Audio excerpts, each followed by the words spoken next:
नमस्कार दोस्तों, Indo aqua form में आपका स्वागत है। तो कैसे हैं आप सब? आशा करते हैं आप सभी अच्छे होंगे और आप अपने अगले कल्चर की तैयारी कर रहे होंगे। दोस्तों, आज हम बात करेंगे कि किस मछली का पालन करें जिसको हम कम से कम में तैयार कर लें और बाज़ार में उसकी अन्य मछलियों की तरह उसकी भी कीमत हो। क्योंकि आज भी लगभग मछली पालन में ऐसे किसान हैं, 70 से 75% ऐसे किसान हैं जो मछलियों को फीडिंग नहीं कराते हैं, खिलाने के रूप में उन्हें कुछ भी नहीं देते हैं, सिर्फ सीड की स्टॉकिंग ही करते हैं।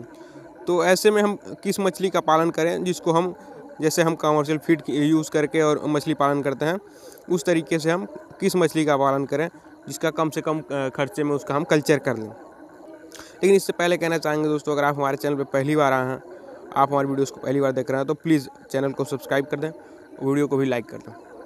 दोस्तों, हम बात करते हैं कि सबसे कम लागत में हम किस मछली का पालन कर सकते हैं। तो अगर आप फिश फार्मिंग करना चाहते हैं और आपके पास अगर बजट की कमी है, क्योंकि सबके पास बहुत बड़ा अमाउंट नहीं होता है जो फार्मिंग में इन्वेस्ट कर पाएँ, तो ऐसे में आप ग्रास कार्प मछली का पालन कर सकते हैं। ग्रास कार्प मछली की एक ऐसी ब्रीड है कि अगर आप उसको कमर्शियल फीड खिलाते हैं तब भी उसका ग्रोथ बहुत अच्छा होता है। और अगर आप उसको फीडिंग कराते हैं, अगर फीडिंग में ग्रास देते हैं, अगर साइलेज देते हैं या फिर कोई भी ग्रीन फूडर देते हैं जो नर्म और मुलायम रहता है, तो उसको अच्छे से खाती है और वो ग्रोथ भी अच्छा करती है। लेकिन इसके लिए भी आपको कुछ बातों का ध्यान रखना पड़ेगा, जैसे कि आपके तालाब की जो एरिया होनी चाहिए वो कम से कम 1 एकड़ से प्लस हो, 1 एकड़ से कम नहीं होनी चाहिए। अगर आपके एक तालाब की एरिया जो है 1 एकड़ से ज़्यादा है, तो वो ग्रास कार्प के लिए, अगर आप सिर्फ ग्रास कार्प की फार्मिंग करते हैं और ग्रीन फूडर पे अगर उसकी फार्मिंग करना चाहते हैं, तो आपके तालाब का एरिया कम से कम 1 एकड़ से ज़्यादा होना चाहिए। और कोशिश करें कि डेंसिटी एकदम लो रखें। अगर आप 1 एकड़ में ग्रास कार्प की स्टॉकिंग कर रहे हैं तो 4000 से ज़्यादा ग्रास कार्प को न डालें उसमें।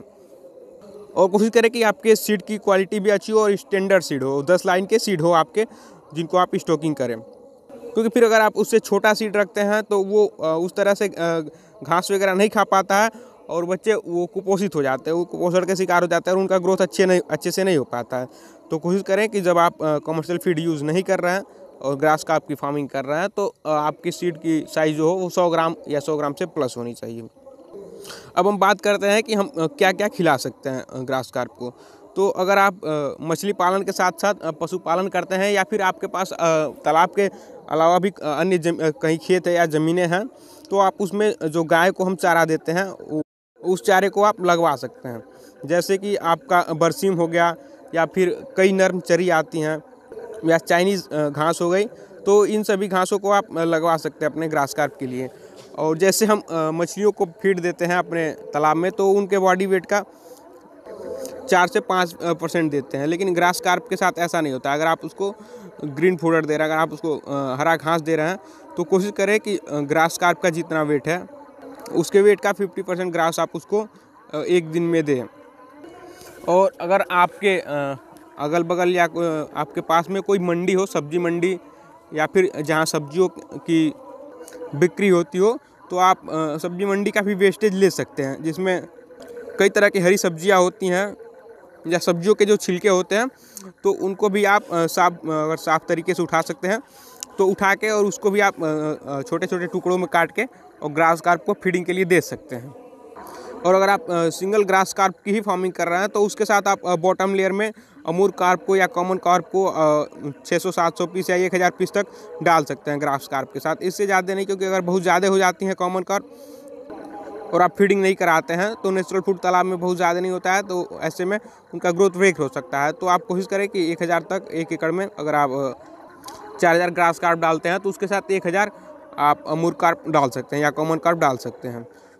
ग्रास कार्प मछलियाँ और भी कई अन्य चीज़ें होती हैं जिनको वो खाती हैं। जैसे आप अगर आपके बगल में केले की खेती होती है या आपके आसपास कहीं केले की खेती होती है, तो केले के भी टहनी को, जो केले की जड़ होती है, आप पूरा केले का जो पेड़ होता है उसको भी आप छोटे छोटे टुकड़ों में काट के और ग्रास कार्प को फीडिंग के लिए दे सकते हैं। उसे वो बहुत अच्छे से खाती है और उसका ग्रोथ भी अच्छा होता है। और भी कई घासें होती हैं जो बरसात के मौसम में आपके अगल बगल खाली खेतों में उगती हैं, जो नर्म घासें होती हैं, तो उनको भी काट के आप ग्रास कार्प को डाल सकते हैं। जितनी भी नर्म घासें होती हैं उनको ग्रास कार्प अच्छे से खा लेती हैं। जिन घासों में लकड़ी होती है या डंठल होता है, उसको खाने में ग्रास कार्प को थोड़ी सी दिक्कत होती है। लेकिन अगर आप नरम घास दे रहे हैं ग्रास कार्प को तो वो अच्छे से खा लेती हैं। तो दोस्तों आशा करते हैं आपको वीडियो अच्छा लगा होगा, और वीडियो अच्छा लगा हो तो प्लीज़ वीडियो को लाइक कर दें, और आप अगर हमारे चैनल पर पहली बार आए हो, हमारे वीडियोज़ को पहली बार देख रहे हो तो चैनल को भी सब्सक्राइब कर लें, और जुड़े रहें ऐसे ही मछली पालन से संबंधित नई नई जानकारियों के लिए। धन्यवाद दोस्तों।